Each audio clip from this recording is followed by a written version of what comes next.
Hi, everyone. My name is Karen Summers, and I'm the principal of Green Level High School. And I just want to say welcome to our second annual virtual open house.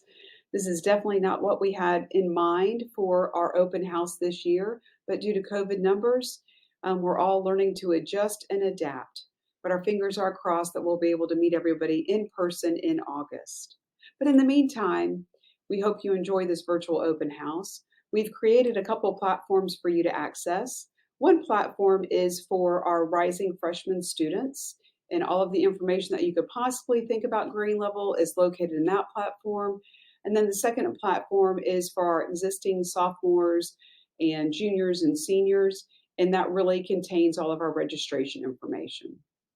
So after you leave this video, we hope that you go to the next screen and feel free to watch as many videos as you possibly can imagine. And good news is you don't have to take notes because you can just rewatch and rewatch. But if you have any questions, please let us know. And as always, we look forward to meeting everybody in person, and go Gators. Have a great day. Bye-bye.